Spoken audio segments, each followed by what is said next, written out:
Diocesan Bishop o siya po ang Diocesan Bishop ng Iglesia Filipina Independiente sa Diocese of Odiongan sa Romblon. Magandang umaga po sa inyo, Bishop Ronelio, si Xander po ito at si Angel. Good morning po. Magandang umaga, Sander and Angel. Maraming salamat. Opo. Bishop, nasa Romblon po kayo ngayon as we speak? Yes, dito ako sa Odiongan mismo. Opo. Ano ho ba itong background po muna nung ginagawa hong pagmimina dyan po sa Sibuyan, Romblon? Nickel ho ito, no? Tama po? Yeah, nickel. Alam niyo ho yung kumpanya? Yung pangalan po nung contractor? Ang pagkakalam ko, Altai Mining Corporation eh. Altai, opo. Altai Mining Corporation. Bishop, ano po yung mga pangunahing dahilan kung bakit nyo po mariing tinututulan yung anumang uri ng pagmimina dyan po sa Sibuyan? Ang Sibuyan kasi ay Galapagos Opecia. Tinuturing na isa sa pinaka magandang bundok, magandang isla sa Pilipinas. At andyan yung Mount Giting-Giting. And talagang napakaganda yung Sibuyan. Kung masira yan ay halos mawawala na rin ng identity ang buong Sibuyanon. Pero ito hong Altai Mining Corporation, meron ho silang permit from DNR para po ito ay maituloy. Nung nakaraan, nung 2023, ay nag-try na silang mag-explore. At may technicalities lang na hindi nila na-comply, kaya napatigil sila. Opo, pero nasimulan na, Bishop. Nasimulan na at nagkaroon nga yung malawakang barikada at pagtutol ng mga mamamayan ng Sibuyan at ng buong Romblon sa pagmimina. May na-displace po ba ng mga IPs, Bishop, sa pagsisimula po netong minahan na ito? Sa record pa ngayon ay mukhang wala pa dahil ang nagsisimula pa lang at pero marami ng puno ang nasira at naghukay na sila eh. Opo. Ang sinasabi kasi netong kumpanya na ito, Bishop, responsable daw po ang kanilang gagawin ng pagmimina. Sa inyong pananaw, posible po ba magkaroon ng tinatawag na responsableng pagmimina o talagang totally hindi po kayo payag sa anumang uri po ng pagmimina? Sa pananaw po namin, sa pananaw ng simbahan, ang responsible mining is a myth, parang kathang isip lamang. Napakahirap paniwalaan yung tinatawag na responsible mining. At i-quote ko rin yung taga-ABS-CBN na environmentalist. Si Gina Lopez po yun rin yung ba sinabi yan? niya. Yeah, si Gina Lopez. Gina Lopez mismo ay nagsabing, it is a myth. At kahit sa pananaw namin, ay talagang myth ito. Kasi daang at libong taon na ginawa ng Panginoon ay sisirain mo lang sa ilang panahon, ilang taon, ilang araw. I-restore mo ng mabilis, napaka-imposible po yon. Opo. Ano na ho yung, since 2023, ano na ho yung naging epekto ho nitong nasimulang pagmimina dyan po sa Sibuyan?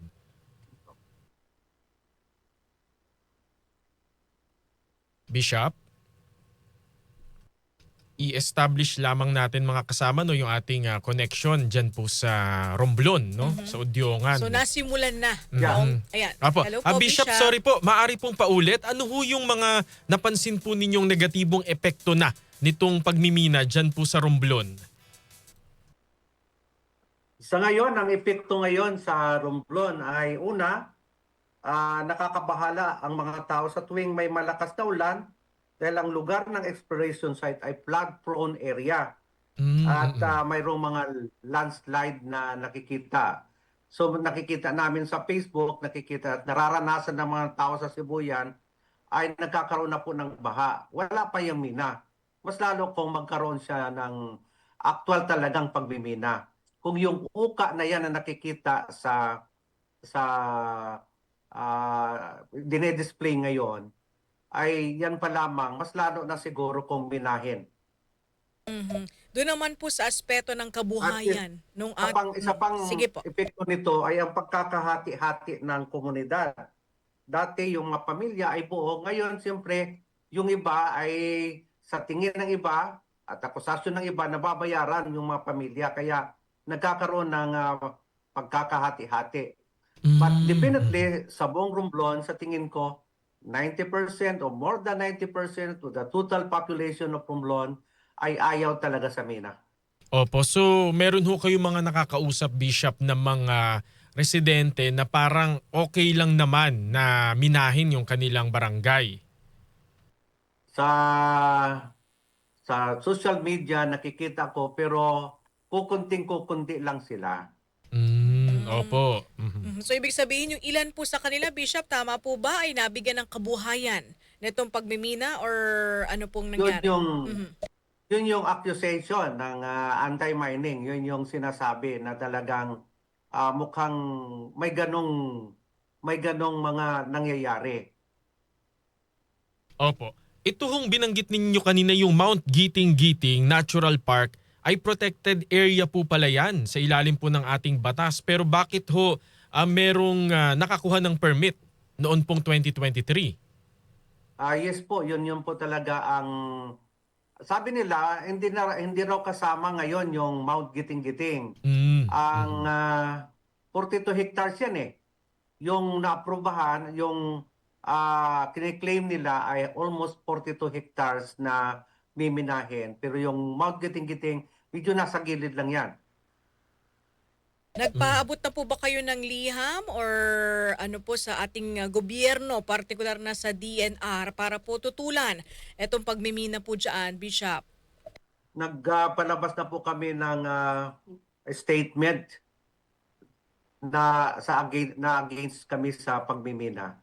And definitely, even the sectors of the church ay nagpaabot na rin ng mga statement para sa mariing pagtutol para sa pagmimina sa Sibuyan. Opo. Iniisip niyo ho ba na bukod po dun sa inyo pong public statement, sumulat po directly kay Pangulong Ferdinand Marcos Jr.? Yun po yung gagawin ng RIPAM kasi mayroon kaming grupo dito, Romblon Ecumenical Forum Against Mining. Ito po ay binubuo ng iba't ibang mga simbahan sa lalawigan ng Romblon upang tutulan yung pagmimina. Magkakaroon po kami ng malawakang petisyon at kahit ang lalawigan ng Romblon, ang gobernadora ng Romblon ngayon, Governor Trina Fermalo, ay isa sa mga mariing tumututol sa mina sa Sibuyan.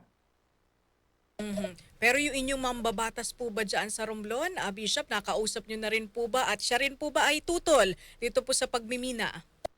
Sa ngayon, hindi ko pa nakakausap ang congressman ng lalawigan ng Romblon at baka isa rin yan sa pag-uusapan namin sa RIPAM kung paano siya maabot at ipahayag yung pagtutol sa pagmimina. Noong 2011, nagkaroon rin po dito ng malawakang rally. Umabot siguro kami ng almost 14,000 na tao nagkaipon dito sa Tablas Island para tutulan yung Ivanhoe Mining Corporation, a Canadian company na magbibina rin dito sa isla ng Tablas. At nakasama namin ang congressman noon na mag-go against mining. Dito sa Sibuyan, hinihintay rin namin magsalita ang congressman ng lalawigan ng Romblon kung anong stand niya sa mining. Opo. Yun hong supposedly 2011 mining sa Tablas, natuloy ho yun, Bishop? Hindi. Umatras ang Ivanhoe dahil nakita nila ang mahigpit na pagtutol ng mamamayan. Dahil hindi lamang yung religious sector ang tumutol, kahit yung lahat-lahat ay magkakasama na talagang tumutol, bata, matanda. Ang nakakatuwa nga, yung mga matatanda, sabi ng matanda na kami kung mayroong mga bulldozer o truck na pupunta dito, sila ang unang magpapasagasa. At least yung buhay nila na ialay nila sa bayan at ang kalikasan ay kanilang napaglingkuran at napagprotektahan. Opo. Sa ngayon po ba, Bishop, meron po kayo mga ginagawang mga pagkilos o hakbang para po mapaigting yung ating information campaign para mapabatid po natin sa mga taga-Romblon yung pagtutol dito po sa pagmimina? Initially, mayroon na. Nag-initial na usap ang Ripam, pero ang Sibuyan kasi mayroon silang Bayay Sibuyanon. Sila mismo ay malakas din ang pagtutol talaga doon. On the side dito sa Tablas Island, in the sa side ng church, this coming Sunday magkakaroon kami ng candlelighting rally na pamumunuan ng IPISA, IFI Student Association, para sa pagpapaabot ng pagtutol sa mina sa Sibuyan. Opo. Kanina ho, tinatanong namin kayo kung meron ba kayong yung refam po, no, kung maghahain po ng, ng sulat sa Pangulo. Naisip din ho ba ng grupo, sir, na mag-file naman ng temporary restraining order sa Supreme Court? Mukhang yun ang pag-uusapan, pero yung nakaraan, yung 2023, ay nag-file ng writ of kalikasan. Nanalo nung una, pero bandang huli ay na-reverse yung desisyon. Yung desisyon. Oo. Ano raw ho yung reason? I don't know the reason, pero ngayon, kinukumply kasi ng Altai Mining Corporation yung mga requirements na hindi nila na-comply. At sa ngayon, ang kalagayan, humingi silang certification sa Barangay Espanya, pero natalo sila doon. Kaya tumakbo sila sa Sangguniang Bayan ng San Fernando. Doon sila nanalo dahil yung 6 ang bumoto pabor sa pagbibigay ng certification sa Altai. 6 na Sangguniang Bayan ng munisipyo ng San Fernando. Opo, Bishop, pero sakasakali, worst case scenario, paano po kung igigit talaga yung pagmimina? Ano po ang magiging susunod na hakbang ninyo?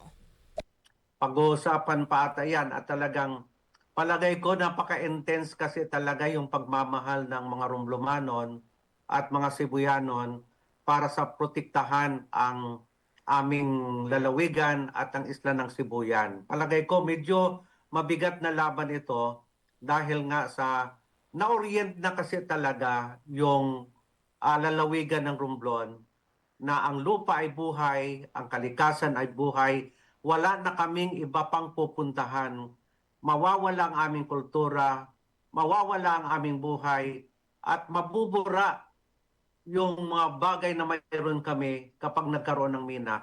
Ano pang matitira sa amin? Opo. Siguro panghuling question po, meron po ba kayong mga nakikitang alternatibong pamamaraan sa pag-unlad pang lalo, Bishop, ng Sibuyan sa Romblon na hindi po nasisira yung ating kalikasan? Yes. Apo. Bishop? Yes. Apo, ayun po, ang tanong ko po, meron pa po ba kayong iba pang nakikitang alternatibong pamamaraan sa pag-unlad pang lalo ng Sibayan sa Romblon na hindi po nasisira yung ating kalikasan, Bishop? Sa tingin namin, napakalakas ang Sibuyan sa ecotourism or agrotourism. Kasi nakapunta ako ng ilang beses sa Sibuyan dahil may mga simbahan kami doon. Opo. At talagang napakataba ng lupa, napakaganda ng mga pools, ng mga talon, ng katubigan, ng kakahuyan. Maraming endemic species, ang daming flora and fauna na makikita natin. Kapag ang Sibuyan ay magpupukus sa ecotourism or agritourism, panghabang buhay itong kayamanan, more than nickel, more than gold, sapagkat mabubuhay yung taong masaya, mabubuhay ng mahaba at maayos yung buhay. Pero sa mina, ilang panahon lang masisira at mawawala ng kinabukasan at kabuhayan ang mga taga-Sibuyan. Opo. Bishop Ronelio Fabriquier, maraming salamat po, sir. Bishop. Mag-ingat po kayo. Welcome. God bless. Maraming Opo. salamat. At kung meron hong mga development, Bishop, tatawag ho kami ulit sa inyo, ha? Yes.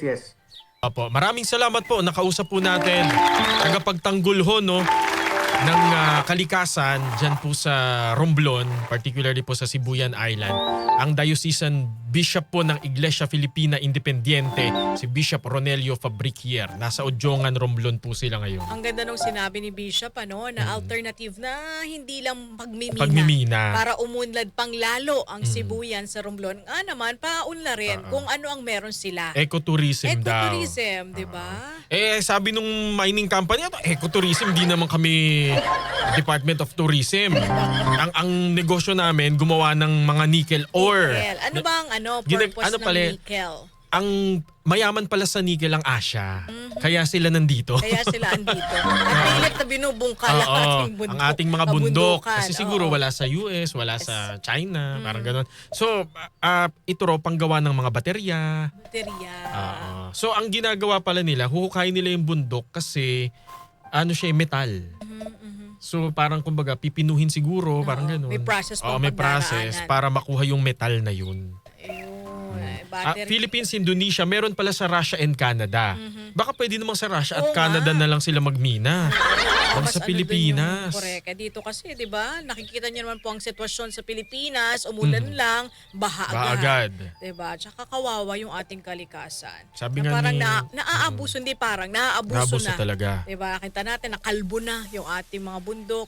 Yung mga hayop, dati madami. Di ba? Ngayon, parang iilan. Yung iba pa, ay namamatay. Endangered, papanain, titiradurin. Nakakatakot. Tinitignan ko kung paano pumunta ng Sibuyan Island, parang medyo complicated. Romblon. Actually, hindi pa rin nakapunta ng Romblon. Parang Batangas Port, tapos Lucena Port. Siya ay sa Quezon. Magbabangka ka, magbabarko. Nakapunta wala ka na. aeroplano? Nakapunta ka. 12 Nakapunta na. hours? Ang lapit Dito ah. na lang tayo sa Quiapo pumunta o kaya sa Green Hills. Walang aeroplano? Wala yata, walang Meron. airport. Meron din. Meron saan? Mahal. Hindi, saan nga? Romblon din meron. Romblon. Pwede naman pala. Oo. Hindi pa ako Ang nakapunta layo. dyan. Pero hindi raw sa Sibuyan. Kasi parang hiwalay na isla Yes, pa sa mag-ano ka Sibuyan. pa, magpe-ferry ka pa. Oo. So kung Tatawid dagat ka. Batangas Port ka o kaya Lucena Port, ikaw ay dapat gabi. Gabi. Para kinabukasan pagising mo, Nandun ka na. Correct. At maumpisahan mo na ang iyong adventure Oo. dyan sa Sibuyan. Huwag ka lang magmimina. Tinitignan ko yung mga tinitignan ko yung mga picture. Ang ganda ng Sibuyan pala. Oo, di ba sabi nga ni Bishop, Oo. napakayaman nila sa ecotourism. Yan na lang yung pasiglahin, palawakin, di ba? Paano yun natin yung kasi parang ang Romblon hindi ganun ka Hindi masyadong nababalita. matunog. Hindi Oo, matunog. diba? Laging Yan ang Boracay, kailangan na i-enhance ang Romblon. Para Puerto nasa ganun, Galera, puro ganun kasi. mapuntahan. Kasi yung mga ganyang lugar, Oo. masarap pumunta dyan, partner. Yung hindi Walang masyadong, tao. yung dinadagsa ng tao. Diyan ka makakahanap ng peace of mind. Paano kung inuman ang hinahanap nila, Mikay? Siyempre, hindi pupunta ng Romblon yan kung wala kang i-offer na alak. Oo, sa BGC yan sila. Oo. Nila Maika, nila Dayan. Mga bagets. Oo. Pero pag kami edad ng tulad ko, Oo. yung kapayapaan ang gusto, tranquility, Oo. ganyan. Yung pristine waters. Ayan, Ayan. Meron daw Manila by ferry. Ayun nga, Batangas Pier daw. Yun yung sinasabi ni Don. Starlight daw o kaya Star Shipping ang sakyan. Kaso 12 hours, ang tagal. Tagal nga. Mga ilang araw ka naka-leave niyan. Ayun nga. Tapos wala ka naman mabubuong special report.